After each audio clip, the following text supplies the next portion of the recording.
الحمد للہ رب العالمین والصلاة والسلام علی رسولہ الکریم وعلی آلہ واصحابہ اجمعین۔ قال اللہ تعالیٰ فی القرآن المجید اعوذ باللہ من الشیطان الرجیم بسم اللہ الرحمن الرحیم الذی خلق الموت والحیاۃ لیبلوکم ایکم احسن عملا۔ وقال تبارک و تعالیٰ وَإِذِ ابْتَلَىٰ إِبْرَاهِيمَ رَبُّهُ بِكَلِمَاتٍ فَأَتَمَّهُنَّ قال انی جاعلک للناس اماما قال ومن ذریتی قال لا ینال عہد الظالمین۔ وقال تبارک و تعالی قل اننی ہدانی ربی الی صراط مستقیم دینا قیما ملۃ ابراہیم حنیفا وما کان من المشرکین۔ قل ان صلاتی ونسکی ومحیای ومماتی للہ رب العالمین لا شریک لہ وبذالک امرت وانا اول المسلمین۔ اما بعد، ڈائس پر تشریف فرما مولانا لبیب شافی صاحب پریزیڈنٹ سالیڈیرٹی اور سالیڈیرٹی کے اسٹیٹ کمیٹی کے ممبران جناب شیخ قارون صفدر صاحب، اور یہاں کل سے اس کیمپ میں تشریف فرما تمام ہی سالیڈیرٹی کے نوجوانوں پوری ریاست کے مختلف مقامات سے تشریف لائے ہوئے، نہایت مسرت اور خوشی کا موقع ہے کہ آپ کا یہ الحمدللہ ایک کامیاب کیمپ اس وقت اختتام کو پہنچ رہا ہے، اور کل سے آپ ہمارے مختلف ذمہ داروں سے، مرکزی سطح کے، ریاستی سطح کے اور مختلف اپنے فیلڈز کے ماہرین سے مختلف عنوانات کے تحت آپ کو یہاں روشناس کرایا گیا، مختلف عنوانات پر تبادلہ خیال کا موقع ملا۔ اس وقت ملک کے حالات کیا ہیں اور ان حالات میں ہمارا صحیح ریسپانس کیا ہونا چاہیے، اور سالیڈیرٹی کس مقصد کے لیے قائم کی گئی ہے اور کیا کام ہمیں انجام دینا ہے، اور کن میدانوں میں کیا خصوصیت اور کیا خدمات آپ لوگوں کو انجام دینا ہے، اس کے مختلف پہلو آپ کے سامنے آئے ہیں۔ مجھے اس موقع پر کچھ باتیں نصیحت کے طور پر آپ سے عرض کرنی ہیں، اور کچھ توقعات اور گزارشات بھی آپ لوگوں سے کرنا ہے۔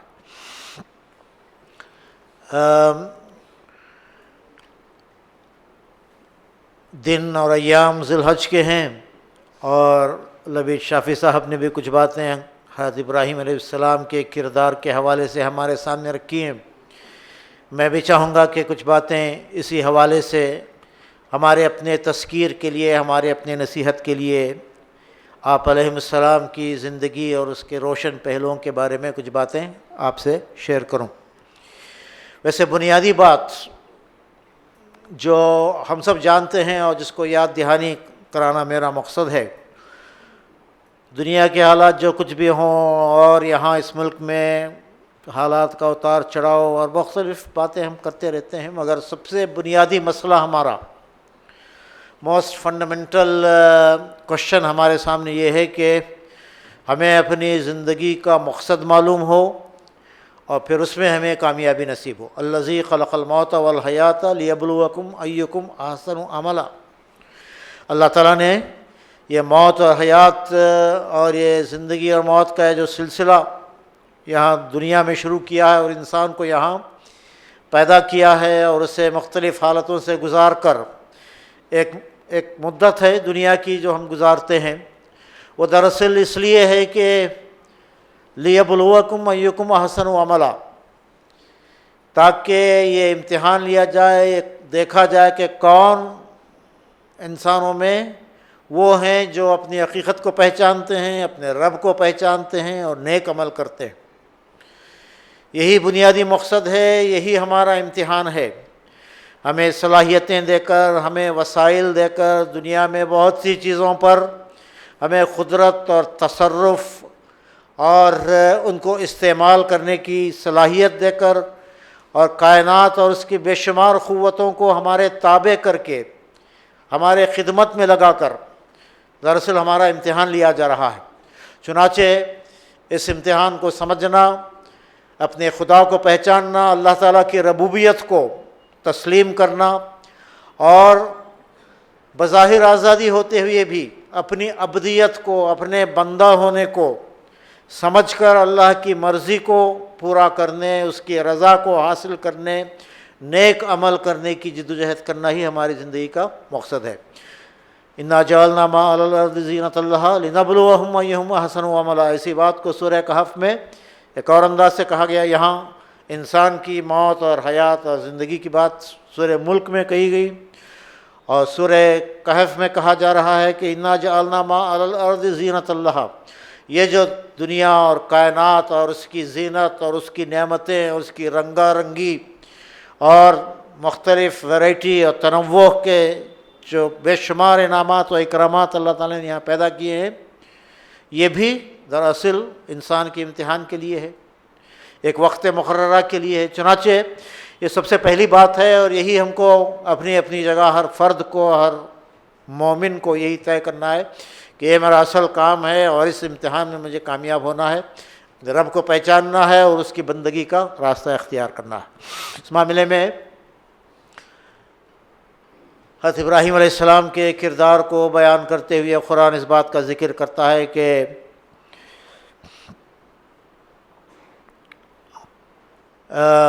ہم نے وَإِذِ ابْتَلَىٰ إِبْرَاهِيمَ رَبُّهُ بِكَلِمَاتٍ فَأَتَمَّهُنَّ، وہی ابتلا اور آزمائش کی بات آ رہی۔ ہم نے ابراہیم کو آزمایا، وَإِذِ ابْتَلَىٰ إِبْرَاهِيمَ رَبُّهُ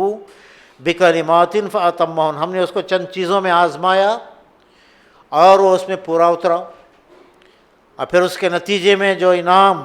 حضرت ابراہیم علیہ السلام کو اسی دنیا میں دیا گیا۔ بظاہر آپ کی زندگی میں جو مشکلات، جو آزمائشیں، جو امتحان آپ کو سامنا کرنا پڑا، وہ بھی ہم جانتے ہیں، مگر اللہ تعالیٰ نے ان کے اس کامیاب زندگی کا جو انعام عنایت فرمایا وہ یہ کہ سارے دنیا کے انسانوں کا امام انہیں بنایا، انی جاعلک للناس اماما۔ اور یہ حقیقت ہے، یہ واقعہ ہے کہ ساری دنیا میں اہل کتاب اور مسلمان 2/3 آبادی آج ابراہیم علیہ السلام کو اپنا پیشوا تسلیم کرتی ہے، چاہے وہ نصرانی ہوں، چاہے وہ یہودی ہوں، چاہے وہ مسلمان ہوں، سب حضرت ابراہیم علیہ السلام کے تقدس کو، ان کی امامت کو تسلیم کرتے ہیں۔ یہ بلند مقام اللہ تعالیٰ نے انہیں عطا فرمایا۔ اور دیکھنا چاہیے کہ آپ کی زندگی میں آپ دیکھیں گے کہ کئی حیثیتوں سے آپ کی زندگی ہمارے لیے نمونہ ہے۔ آپ کی پیدائش کس حالت میں ہوتی ہے، کیسے گٹا ٹوپ اندھیرے میں، شرک میں ڈوبا ہوا وہ معاشرہ ہے،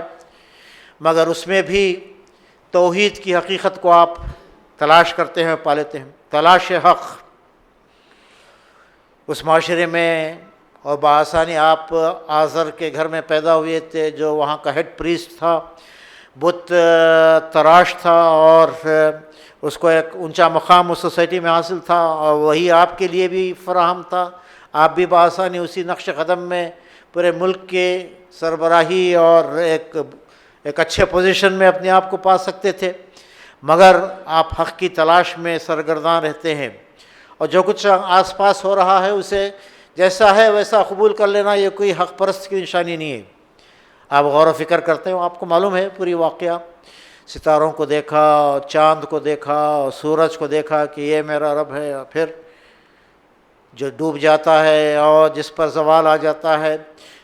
قوم کو سمجھانے کے لیے ایک پیرایا ہے، ایک انداز ہے جو قرآن نے اختیار کیا ہے، اور آپ ان سب چیزوں سے گزر کر توحید کی حقیقت کو آپ پالتے۔ انی وجہت وجہی للذی فطر السماوات والارض حنیفا وما انا من المشرکین۔ ان سب چیزوں کا انکار، جھوٹے خداؤں کا انکار، اور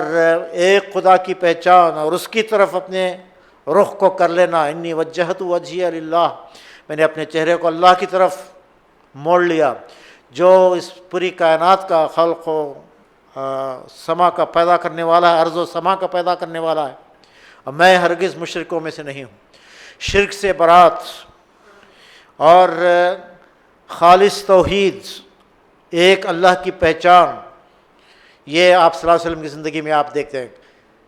سٹرینج ماحول میں، ایک مخالف ماحول میں رہتے ہوئے بھی آپ نے تلاش حق، قبول حق، اعلان حق، شہادت حق، اظہار حق، استقامت علی الحق اور اقامت حق، یہی چیز ہے جو آپ کی پوری زندگی میں آپ دیکھتے ہیں۔ ایسا نہیں کہ حق آپ پر منکشف ہوا اور بس آپ آگے پیچھے دیکھ رہے ہیں، لوگوں کے تیور دیکھ رہے ہیں اور میرے اس توحید کے اعلان سے کیا لوگوں کا ری ایکشن ہوگا، لوگ اس کو قبول کریں گے یا اس کی مخالفت کریں گے، نہیں، بلکہ اعلان حق میں آپ نے دیری نہیں کی، بے خطر کود پڑا آتش نمرود میں عشق، عقل ہے محو تماشائے لب بام ابھی۔ جو بہت زیادہ عقل کے غلام ہوتے ہیں، حالات کے اور مفادات کے تابع ہوتے ہیں، وہ تو بس سوچتے ہی رہتے ہیں اور کوئی مناسب موقع ان کو نہیں مل پاتا، بس موقع ہاتھ سے نکل جاتا ہے۔ مگر جب حق منکشف ہوتا ہے تو اس کے قبول کرنے میں، اس کو اختیار کرنے میں اور اس کا اعلان کرنے میں مومن کو جھجکنا نہیں چاہیے، مومن کو حق بات کے قبول کرنے میں کسی قسم کی ہچکچاہٹ نہیں ہونا چاہیے۔ چنانچہ آپ دیکھتے ہیں کہ آپ علیہ السلام اپنے والد سے، اپنی قوم سے اس بات کا اعلان کرتے ہیں اور علی اعلان ان کو شرک کی تردید اور توحید کی دعوت آپ دیتے ہیں۔ تو یہ آپ کی زندگی کا ایک سبق ہے، قبول حق کا، اعلان حق کا، اور پھر حق کے راستے میں جو مشکلات آئیں، اور آپ دیکھیں گے کہ قرآن نے اس کا ذکر کیا، اذ قال لہ ربہ اسلم قال اسلمت لرب العالمین، جب اس کے رب نے اس سے کہا کہ تو مطیع فرمان ہو جا، اسلام قبول کر، تو آپ آؤ تاؤ نہیں دیکھے اور آگے پیچھے نہیں، بلکہ قال اسلمت لرب العالمین، میں مطیع فرمان ہوتا ہوں، انا اول المسلمین، سب سے پہلے میں اسلام قبول کرتا ہوں۔ تو یہ صفت ابراہیم علیہ السلام کی قرآن ابھار کر پیش کرتا ہے کہ انہوں نے حق بات کا انکشاف ہونے کے ساتھ اس کو قبول کیا اور اس میں کسی قسم کی لیت و لال یا کسی قسم کے کمزوری کا ان سے صدور نہیں ہوا۔ اور یہی بات آپ دیکھتے ہیں کہ حق کے اظہار میں اور اس پر استقامت میں، اس پر قائم رہنے میں، اس کے تقاضوں کو پورا کرنے میں، اور اس کے لیے جو قربانی بھی آپ کو دینی پڑی، گھر چھوڑنا پڑا، جو پوزیشن اور آپ کو سٹیٹس سوسائٹی میں تھا اسے چھوڑنا پڑا، قوم کو چھوڑنا پڑا، وطن کو چھوڑنا پڑا، تو اس کے لیے بھی آپ تیار ہوئے۔ اور قال انی ذاہب الی ربی سیہدین، میں نکلتا ہوں، میں جاتا ہوں اللہ تعالیٰ کی طرف، وہی مجھے سیدھا راستہ دکھائے گا۔ ایک بیوی ساتھ میں ہے، ایک بھتیجا ساتھ میں، اور کچھ نہیں معلوم کہ کہاں جانا ہے اور کہاں ٹھکانا ہے، مگر اللہ تعالیٰ پر ان کا بھروسہ ہے اور وہ نکل کھڑے ہوتے ہیں۔ اور وہاں سے نکلے ہیں تو بھی اس کے بعد اب جو خانماں برباد ہوئے ہیں اور ملک بدر ہوئے ہیں، تو اب فکر، اب تو کہیں چین کا آسرا لیا جائے اور پھر اپنی زندگی سکون و عافیت سے بتائی جائے، نہیں، بلکہ وہاں سے نکلنے کے بعد بھی آپ کے پیش نظر یہی ہے کہ حق بات کو، توحید کو کیسے عام کیا جائے، کیسے اس دعوت کو پھیلایا جائے۔ اسی کے لیے آپ اس زمانے میں آپ سفر کرتے ہیں، کہاں عراق اور اور کا مقام، اور کہاں شام، اور کہاں حجاز، اور کہاں اردن، کہاں فلسطین۔ آپ دیکھتے ہیں کہ اس زمانے میں آپ سفر کر رہے ہیں اور وہاں جا کر آؤٹ پوسٹ قائم کر رہے ہیں، اردن میں اپنے بھتیجے کو بھی، لوط علیہ السلام کو بٹھا رہے ہیں، اور پھر مکہ آپ تشریف لاتے ہیں، اور آپ کو معلوم ہے کہ کیسے وہاں بی بی ہاجرہ اور اسماعیل علیہ السلام کو وہاں کن حالات میں چھوڑتے ہیں، اور کیا اللہ تعالیٰ پر ان کا بھروسہ ہے، کیا ایمان ہے، کیا استقامت ہے، کیا اللہ پر توکل ہے، وہ آپ ان کی پوری زندگی میں اس کا مشاہدہ کر سکتے ہیں۔ تو استقامت علی الحق کا ایک نمونہ ہے جو آپ کی زندگی میں ہمیں نظر آتا ہے۔ اور پھر اس کے بعد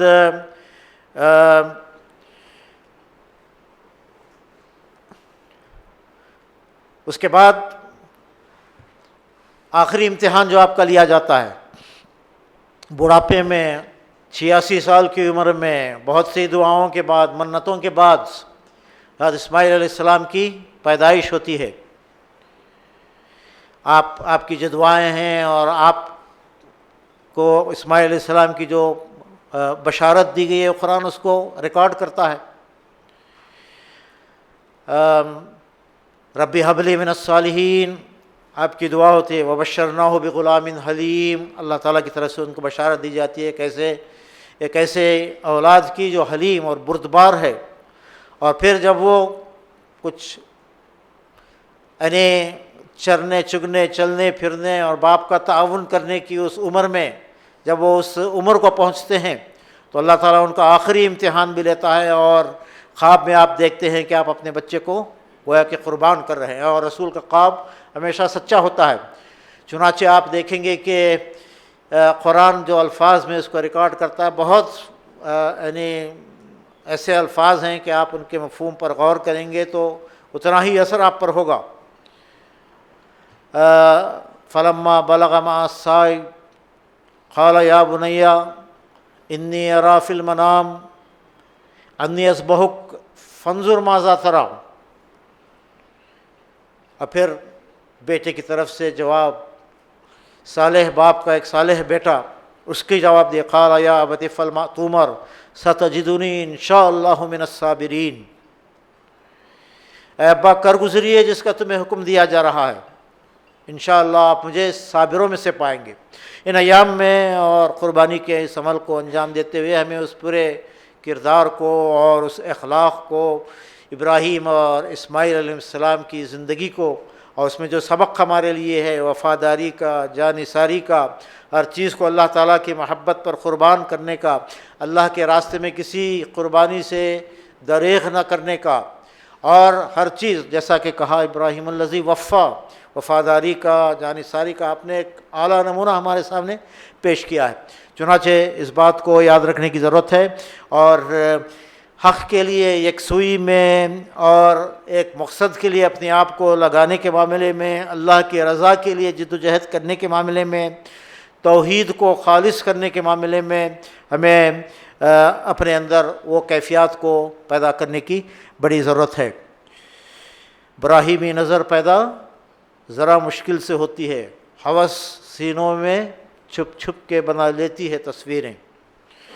یعنی خالص توحید کا تقاضا کیا ہے، براہیمی نظر کیا ہوتی ہے، کس طرح ہمیں اپنے آپ کو خدا کے حوالے کرنا ہے، اس معاملے میں ہوس اور شیطان اور ہمارا نفس بہت سے ہیلے اور بہانے تراشتا ہے۔ ضرورت اس بات کی ہے کہ اس کو ہم سمجھیں، اور اس خالص توحید کو جو آپ صلی اللہ علیہ وسلم، آپ علیہ السلام کی زندگی میں ہم دیکھتے ہیں، اس کو سمجھنے کی اور اختیار کرنے کی بڑی ضرورت ہے۔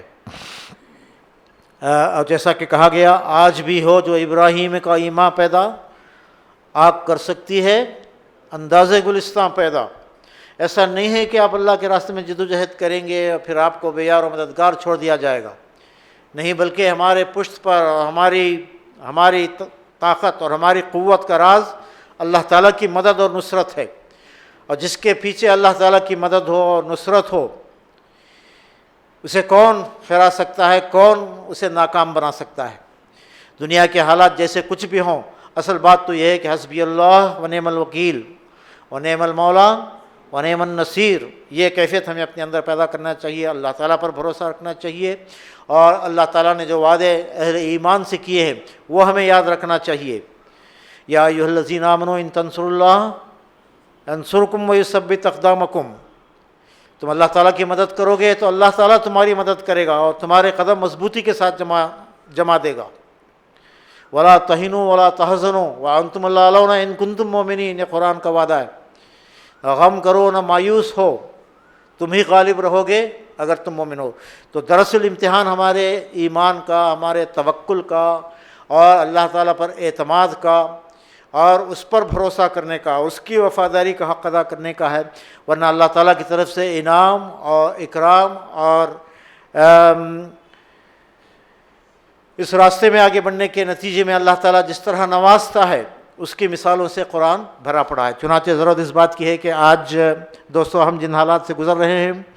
اور جن میں مشکل حالات سے آج ہمیں سابقہ ہے، اس کے سلسلے میں ہم گفتگو کرتے ہی رہتے ہیں۔ ان حالات میں ہمیں اپنے رویے کو درست کرنا ہے اور صحیح کردار کو اپنانا ہے۔ حالات کے دو رخ ہوتے ہیں، بظاہر جو حالات ہیں آزمائشیں ہیں، مشکلات ہیں، اسلاموفوبیا ہے، اسلام اور مسلمانوں کے سلسلے میں غلط فہمیاں ہیں اور ان پر شکنجہ کسا جا رہا ہے، اور خدا نخواستہ یہ حالات اور مشکل بھی بن سکتے ہیں، ظلم اور روا رکھا جا سکتا ہے، مگر ان زیادتیوں اور سختیوں کے درمیان ہمیں نہیں بھولنا چاہیے کہ ایک حالات تو وہ ہوتے ہیں بظاہر، اور کچھ کرنٹس ہوتے ہیں جو بباطن بھی آپ دیکھ سکتے ہیں، کچھ چیزیں باہر نظر آتی ہیں اور کچھ چیزیں بباطن ہیں، اور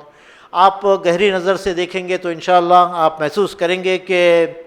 اس وقت دنیا جس تیزی کے ساتھ اسلام کی طرف آ رہی ہے اور اسلام کی حقانیت کو جس طرح لوگ محسوس کرنے پر مجبور ہو رہے ہیں، اور اللہ کے رسول نے جو پیشن گوئیاں کی تھیں، یریدون لیطفئوا نور اللہ بافواہہم واللہ متم نورہ ولو کرہ الکافرون، یہ لوگ اپنے منہ کی پھونکوں سے اس نور کو، اللہ کے چراغ کو بچانا چاہتے ہیں، حالانکہ اللہ کا فیصلہ ہے کہ وہ اس نور کو مکمل کر کے رہے گا۔ ایک اس نور کے اتمام کی اور تکمیل کی شان وہ ہے جو اللہ کے رسول صلی اللہ علیہ وسلم کی زندگی میں سارے عرب میں اور اس وقت ساری دنیا میں، متمدن دنیا میں اسلام جس طرح غالب ہوا اور وائلڈ فائر کی طرح پھیلا، وہ ہمارے سامنے ہے، اور اس کی ایک اور اطلاقی شان، ایک اور تکمیلی شان ساری دنیا میں اسلام کے غلبے کی، اسلام کے ہر کچے پکے گھر میں داخل ہونے کی، ہر مشرق اور مغرب میں اسلام کا جھنڈا لہرانے کی، جس کی پیشن گوئیاں اللہ کے رسول صلی اللہ علیہ وسلم نے کی ہیں، اور جس دور کے قریب ہم پہنچے ہیں، جس کی پیشن گوئی اللہ کے رسول صلی اللہ علیہ وسلم کی اس حدیث میں، حضرت نعمان رضی اللہ تعالیٰ عنہ کی اس روایت کردہ حدیث میں، کہ مختلف ادوار کو گناتے ہوئے نبوت اور پھر خلافت اور پھر اس کے بعد ملوکیت، پھر اس کے بعد جبر کا دور، ظلم کا دور، اور پھر اس کے بعد آپ نے کہا کہ خلافت علی منہاج النبوہ کا دور۔ تو ہم دیکھ رہے ہیں کہ تاریخ ان 4 ادوار سے گزر کر آج 5ویں اس دور کے دہلیز پر ہے، چنانچہ ہمیں ان حالات سے چندہ مایوس ہونے کی ضرورت نہیں ہے۔ یاد رکھنا چاہیے کہ مسبب الاسباب اور حالات کو لانے اور بدلنے والا اصل میں اللہ تعالیٰ کی ذات ہے، اور اس کی قدرت ہے جو ہر وقت آن کی آن میں حالات کو بدل سکتی ہے۔ ظالم کی رسی دراز کی جاتی ہے مگر اسے کیفر کردار تک بھی پہنچایا جاتا ہے، لَنُهْلِكَنَّ الظَّالِمِينَ قرآن کہتا ہے۔ وہ باتیں جب پیش آتی ہیں لَنُخْرِجَنَّكُم مِّنْ أَرْضِنَا أَوْ لَتَعُودُنَّ فِي مِلَّتِنَا، یعنی قوم جب اپنے وقت کے داعیوں سے، انبیاء سے اور نیک لوگوں سے ان پر ظلم اس حد تک روا ہوتا ہے کہ ان کو یا تو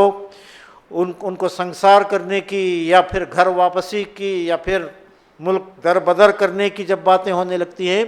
تو اللہ تعالیٰ کی طرف سے فیصلہ ہوتا ہے کہ لَنُهْلِكَنَّ الظَّالِمِينَ، اللہ تعالیٰ ظالموں کو ہلاک کر کے رہے گا۔ اور فَاسْتَفْتَحُوا وَخَابَ كُلُّ جَبَّارٍ عَنِيدٍ قرآن کہتا ہے، لوگ چاہتے تھے کہ فیصلہ ہو، ایک فیصلہ کن بات ہو جائے،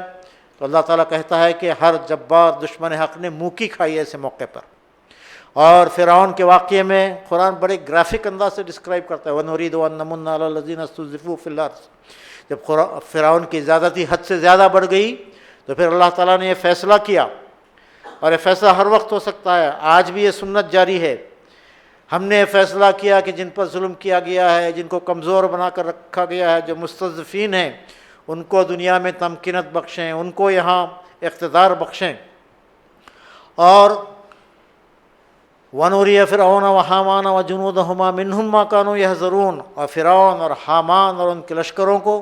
وہی کچھ دکھلا دیں جن کا وہ خوف رکھتے تھے کہ اسلام غالب ہوگا، کہ مسلمان غالب ہو رہے ہیں، ان کی تعداد بڑھ رہی ہے، فلاں اس طرح کے جو خدشات کا وہ شکار ہیں۔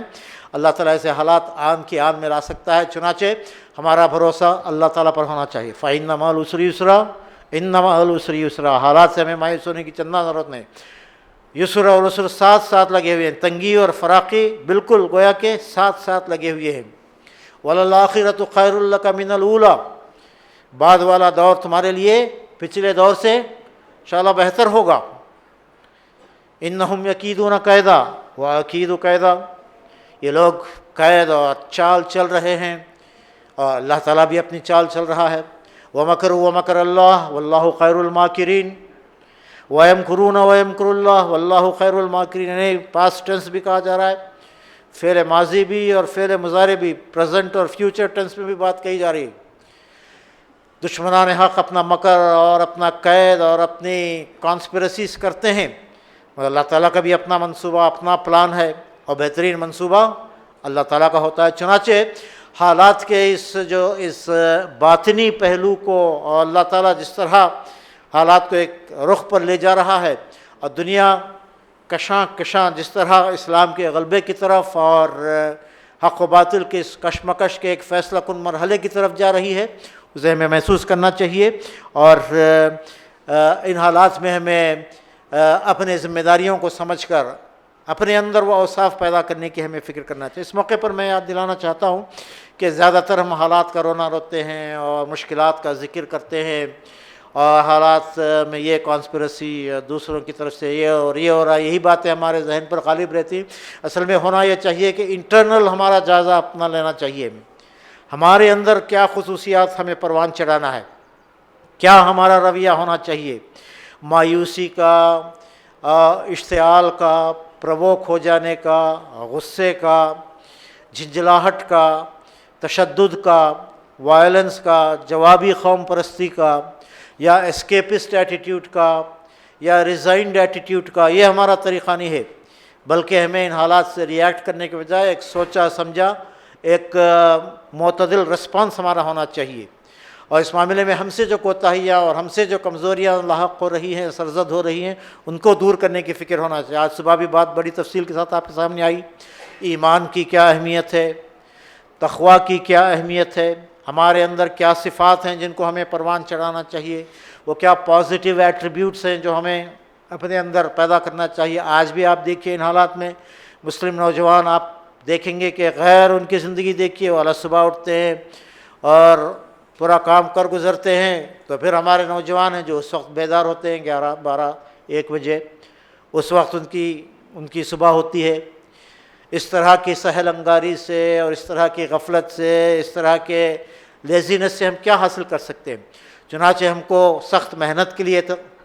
اپنے آپ کو تیار کرنا چاہیے، ہم کو اپنے دنیاوی امور میں بھی اور دینی معاملات میں بھی سب سے زیادہ محنت کرنے والے، آگے بڑھنے والے ہمیں بننا چاہیے۔ یقین محکم، عمل پیہم، محبت فاتح عالم، جہاد زندگانی میں ہیں، یہ مردوں کی شمشیر ہیں، یہ ہماری خصوصیات ہونا چاہیے۔ چنانچہ ضرورت اس بات کی ہے کہ ہم حالات کو ریئیکٹ نہیں بلکہ ریسپونڈ کریں، اور جوابی قوم پرستی میں بظاہر ہمارے جذبات کی تسکین ہے، اور اینٹ کا جواب پتھر سے دینے میں جو ہے بہت ہمارے دل کو بھی سکون ملے جیسا محسوس ہوتا ہے، مگر یہ بہت شارٹ سائٹڈ پالیسی ہے، اور اسلام اور قرآن کی تعلیمات سے میل کھانے والی پالیسی نہیں ہے۔ ہم کو ایک داعیانہ کردار اختیار کرنا چاہیے، ہم کو صبر کا، حوصلے کا، عزم کا، مسلسل جد و جہد کا، اخلاق سے حالات کا مقابلہ کرنے کا۔ لوگ نفرتیں بانٹ رہے ہیں تو ہم محبتیں تقسیم کریں۔ ادفع باللتی ہی احسن، جو قرآن نے اصول دیا ہے کہ برائی کو بھلائی سے دفع کرو، نیکی سے دلوں کو جیتنے کا، اپنے اخلاق و کردار سے لوگوں کو متاثر کرنے کا، یہ کام ہے جو ہمیں اختیار کرنا چاہیے۔ موت ہے وہ زندگی جس میں نہ ہو انقلاب، موت ہے وہ زندگی جس میں نہ ہو انقلاب، روح امم کی حیات کشمکش انقلاب۔ یہ انقلاب ہے، یہ تبدیلی ہے، یہ مصمم ارادہ ہے، ایک عزم اور حوصلہ ہے جو ایک مومن کی نشانی ہے۔ چنانچہ ہمیں ان حالات میں اس راستے کو اختیار کرنا چاہیے، اور جن اوصاف کو اختیار کرنے کی قرآن ہمیں تلقین کر رہا ہے، وَإِن تَصْبِرُوا وَتَتَّقُوا فَإِنَّ ذَلِكَ مِنْ عَزْمِ الْأُمُورِ، آزمائشیں کوئی نئی بات نہیں ہے، مگر ان آزمائشوں کے مقابلے میں ہمیں صبر سے، تقویٰ سے اور استقلال سے ان حالات کا ہمیں مقابلہ کرنا ہے۔ بہت خوشی کی بات ہے کہ یہاں ہمارا یہ 2 روزہ کیمپ ہوا، اور مختلف مقامات سے آپ حضرات تشریف لائے ہیں، اور یہ ہمارا کور گروپ ہے سالیڈیرٹی کا۔ الحمدللہ آپ حضرات کے یہاں آنے کو اللہ تعالیٰ قبول فرمائے، اور ملت کے لیے اسے فعال نیک بنائے۔ آپ جیسے جی والے نوجوانوں سے انشاءاللہ ایک بہتر مستقبل کی ہم امید کر سکتے ہیں، اور بہت سے کام سالیڈیرٹی کے کرنے کے ہیں. ایک مقصد کو اختیار کرنا، ایک نصب العین کو اختیار کرنا، اس کے لیے اپنے آپ کو لگانا، با مقصد زندگی گزارنا، یہ ہم سب کی کامن ضرورت ہے. اور پھر ہم نوجوان ہیں تو ہمارے اپنے معاشرے میں کچھ نمایاں کام ہمیں انجام دینا چاہیے. ایک عمومی بات ہے مقصد شناسی کی اور کردار کی، اور اپنے کردار سے لوگوں کو متاثر کرنے کی. وہ مرد مجاہد نظر آتا نہیں مجھ کو، ہو جس کے رگ و پے میں فقط مستی کردار. ایسا کردار، ایسا اخلاق اور ایسا کیریکٹر اور ایسی شخصیت ہمیں بننا ہے. اس کے ساتھ ساتھ جیسا کہ ذکر کیا گیا، آپ کے تعارفی فولڈر میں بھی ذکر کیا گیا، کچھ خصوصی میدان ہیں جہاں سالیڈیرٹی کو اپنی ایک شناخت پیدا کرنی ہے. چاہے وہ خدمت کے کام ہوں، چاہے وہ لوگوں کے حقوق کی بازیابی کے کام ہوں، رائٹس کی جد و جہد ہو، انصاف اور عدل کی لڑائی ہو، اور کمزوروں کے مددگار بننے کی بات ہو، غریبوں کے مسیحا بننے کی بات ہو، وائس آف دی وائس لیس بننے کی بات ہو، حق کے شاہد بننے کی بات ہو، داعی اللہ بننے کی بات ہو. یہ ہماری خصوصیات ہیں. ان حیثیتوں سے ہمیں ابھرنا چاہیے اور سماج کی خدمت کے، نوجوانوں کو ایک رخ دینے کے، اور جن مسائل میں نوجوان گرفتار ہیں، چاہے وہ ایڈکشن کی بات ہو، اس سے ان کو چھٹکارا دلانے کے لیے، چاہے ان کو ایک صحت مند اور ایک مضبوط نوجوان بنانے کی بات ہو، اس کے لیے ہمارے اپنے سپورٹس سینٹرز کی بات ہو، اور ہمارے اپنے ہیلتھ سینٹرز کی بات ہو، ان کو قائم کرنے کی بات ہو، یوتھ سینٹرز کو قائم کرنے کی بات ہو، انوائرنمنٹ کے سلسلے میں اسلامی خطوط پر کام کرنے کی بات ہو،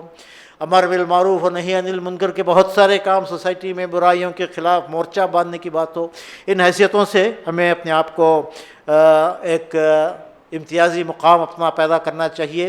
آپ نے جو سلوگن یہاں دیا ہے، solidarity towards a new dawn, ایک نئی صبح کی طرف، ایک نئے مستقبل کی طرف،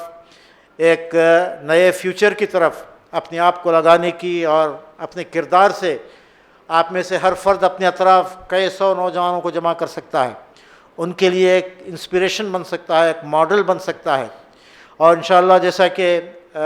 لبید شافی صاحب نے کہا، اس سال ہم دسمبر میں ایک اسٹیٹ کانفرنس بھی کریں گے. کیا بھائی آپ سب لوگ تیار ہیں نا؟ انشاءاللہ آپ کو لوٹ کر اپنے مقامات پر، ہمارے پاس اندازہ ہے کہ 500-600 نوجوان پورے حلقے میں ایسے ہیں جو کمیٹڈ ایکٹیوسٹس ہیں اس وقت. ان میں سے چنندہ لوگوں کو، کچھ نمائندہ لوگوں کو یہاں اس کیمپ میں بلایا گیا ہے، مگر جو لوگ ہم سے جڑے ہوئے ہیں، 500-600 ایکٹیوسٹ اس وقت موجود ہیں. ہماری یہ کوشش ہونا چاہیے کہ لوٹ کر ہم ان نوجوانوں کے لیے ایک مرکز توجہ بنیں، اور ان کو یونٹس میں ان کو منظم کریں، اور اس طرح کے یونٹس ہمارے بنیں کہ پوری ریاست میں ہمارے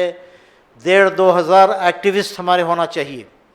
اور پھر ہماری کوششوں سے انشاءاللہ ایک 5,000 کا ایک نوجوانوں کا ایک زبردست گروپ ہم اس کانفرنس کے ذریعے سے متحرک کریں گے، موبیلائز کریں گے، اور پوری ریاست میں ان کو ایک مثبت اور کنسٹرکٹیو ایجنڈا پر انشاءاللہ ہم لگائیں گے. آپ سب اس کا ارادہ کرتے ہیں اور عزم کرتے ہیں انشاءاللہ. تو یہ ہماری مستقبل کا یہ کام ہے، اور اسی کی میں تاکید کرنا چاہتا ہوں. اجتماعیت کو ہمیں اختیار کرنا چاہیے. انفرادیت میں ہماری انفرادی طور پر چھوٹی موٹی کوششوں سے کوئی فرق نہیں پیدا ہو سکتا ہے. ایک ہو جائیں تو بن سکتے ہیں خورشید مبین، ورنہ ان بکھرے ہوئے تاروں سے کیا کام بنے.